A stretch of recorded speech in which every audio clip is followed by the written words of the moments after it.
नमस्कार, स्कैंडर टीवी में आप सभी का स्वागत है और मैं हूँ आपके साथ भारती लोधी।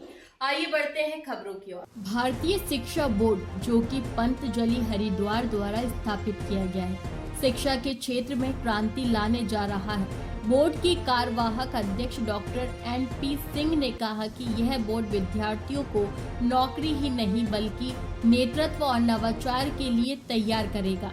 कक्षा 6वीं से आर्टिफिशियल इंटेलिजेंस और कक्षा 9वीं से डेटा साइंस की पढ़ाई शुरू होगी ताकि छात्र तकनीकी प्रतिस्पर्धा से आगे बढ़ सके। शिक्षा में भारतीय परंपरा, वेद, योग, संस्कृत और आधुनिक विज्ञान का समन्वय स्थापित किया जाएगा। वर्तमान में 1000 स्कूलों में लागू इस पाठ्यक्रम का विस्तार 3 वर्षों में 2000 स्कूलों तक किया जाएगा। 4 अगस्त 2022 को मान्यता प्राप्त इस बोर्ड का उद्देश्य विद्यार्थियों में संस्कृति जड़ें मजबूत करना और उन्हें 21वीं सदी की चुनौतियों के लिए तैयार करना है। रविवार को कोटा में संगोष्ठी आयोजित होगी। बोर्ड भारत सरकार द्वारा गठित पतंजलि योगपीठ द्वारा स्पॉन्सरी बॉडी के रूप में संचालित एक नेशनल स्कूल एजुकेशन बोर्ड। इसका मुख्य उद्देश्य है कि जो भी वर्तमान शिक्षा पद्धति में आधुनिक ज्ञान, विज्ञान, गणित, टेक्नोलॉजी पढ़ाई जा रही है वो पढ़ाई जाए। जो भी CBSE में या नेशनल कैरिकुलम फ्रेमवर्क में पढ़ाया जाता है, लेकिन साथ ही हर विषय में, हर कक्षा में, हर डोमेन में जो भारत की समूची ज्ञान परंपरा है उसका भी बहुत ही खूबसूरती के साथ समायोजन किया जाए, संश्लेषण किया जाए, समावेशन किया जाए, इंक्लूसिव ब्लेंडिंग किया जाए उसकी इंडियन नॉलेज सिस्टम का मॉडर्न एजुकेशन।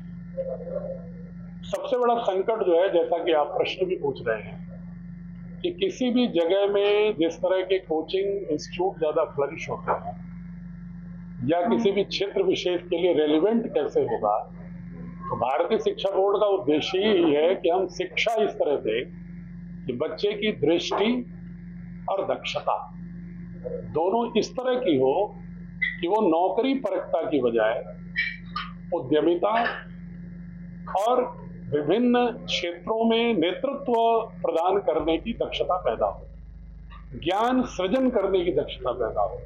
21वीं सदी की जो भी चुनौतियां हैं, आज की बहुत संश्लिष्ट चुनौतियां हैं, हर क्षेत्र में आप सभी लोग देख रहे हैं, उन चुनौतियों का के लिए कोई एक समाधान प्रस्तुत करने का सामर्थ्य, समस्या न बने हो बल्कि वो समाधान प्रस्तुत करने की स्थिति हो, ऐसी उसकी दृष्टि हो, ऐसी उसकी दक्षता हो। इस दृष्टि से जब बोर्ड बढ़ेगा तो स्वाभाविक है भारत के हर क्षेत्र के लिए उपयोगी होगा।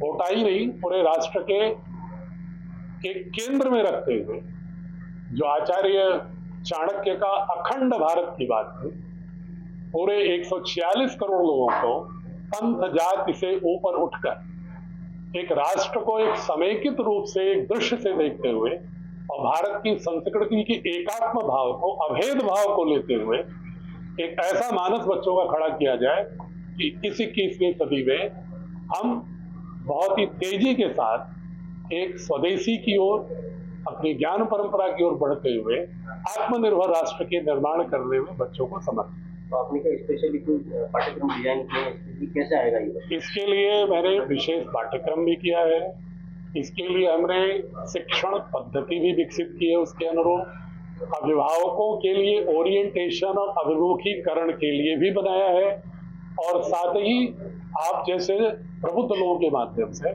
जनजागरण भी कर रहे हैं ताकि आम लोगों को ही पता हो कि शिक्षा में अब एक स्वदेशी अवधारणा और वर्तमान टेक्नोलॉजी के साथ भारत में बच्चों की आइडियोलॉजी क्या होनी चाहिए, जिससे कि भारत एक समग्र रूप से, समर्थ रूप से एकत्व के साथ खड़ा हो, खंड खंड में नहीं अखंड रूप में खड़ा हो। उस दृष्टि से कैरिकुलम भी, सिलेबस भी, पेडागोजी भी, मूल्यांकन पद्धति भी, स्कूल कल्चर एनवायरनमेंट भी उस तरह से विकसित किया। भारत में कितनी संपदा आपके पास? अब तक हमारे पास लगभग 1000 विद्यालय आ गए हैं।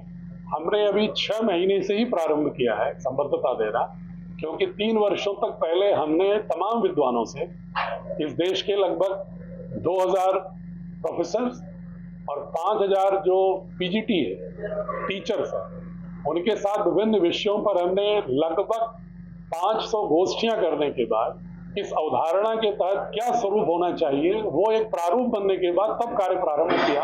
और जब पुस्तकें एक स्वरूप पाना प्रारंभ किए तब मैंने एफिलिएशन देना शुरू किया। क्या टारगेट है, कहाँ तक एफिलिएशन ले जाना? राजस्थान में खास कितना एफिलिएशन? टारगेट तो मेरा है पूरा राष्ट्र ही पढ़े,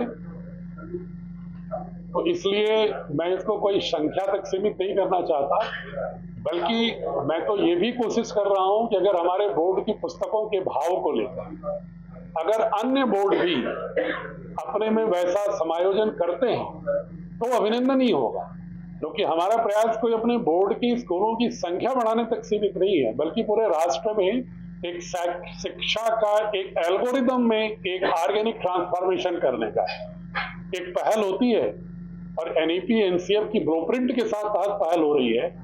तो मुझे उम्मीद है कि अन्य बोर्ड भी धीरे धीरे उस दिशा में चल रहे हैं और पूरे ऑर्गेनिक रूप से रूपांतरित हो जाएंगे। तो हमारा जो उद्देश्य है या भारत सरकार के जो उद्देश्य इस गठन के पीछे फलीभूत है। आपने कहा कि एआई छठी क्लास से शुरू कर रहे हैं। जी, हम आर्टिफिशियल इंटेलिजेंस को छठी क्लास से शुरू कर रहे हैं कि बिना एआई इनेबल्ड एजुकेशन 21वीं सदी में हम नॉलेज क्रिएशन में पिछड़ जाएंगे।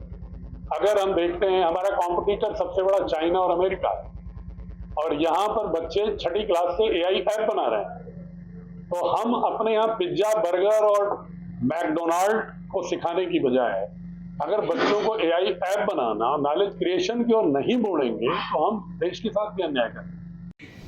35 वर्षों तक मैं भारतीय प्रशासनिक सेवा में रहा हूँ, तो इन सारे व्यावहारिक पहलुओं के बारे में जानकारी है। फील्ड में भी रहे हैं, सेक्रेटेरिएट में भी रहे हैं, तो आप लोगों से तो निरंतर ही संवाद होता रहा है, तो इसलिए मैं अच्छी तरह समझता हूँ। और चूँकि बहुत पहले नोएडा में भी डीएम था, अथॉरिटी में भी था, तो फिल्म सिटी में बड़े बड़े संस्थानों के कार्यालय हैं, तो सबके एमडी सीईओ से भी मुलाकात करते हैं जो बड़ा समझते हैं उस क्षेत्र में। व्यापक स्तर पर बात करनी है जब पूरे देश के लिए, उसके लिए तो फिर नेशनल मीडिया है। नोएडा में अगर चल रहे हैं, आपसे बात कर रहे हैं, तो जाहिर है कि ज़्यादा उद्देश्य मेरा ये था कि जो स्थानीय लोग हों वहाँ तक पहुँचेगा। अब मैं औपचारिक रूप से शुरू करता हूँ। सर्वप्रथम मैं आप सभी भारत की सनातन संस्कृति के शाश्वत पर्व श्रावणी उपाकर्म रक्षाबंधन कोटा में जिस दिन हम आपसे शिक्षा की बात कर रहे हैं, भारतीय मनीषा में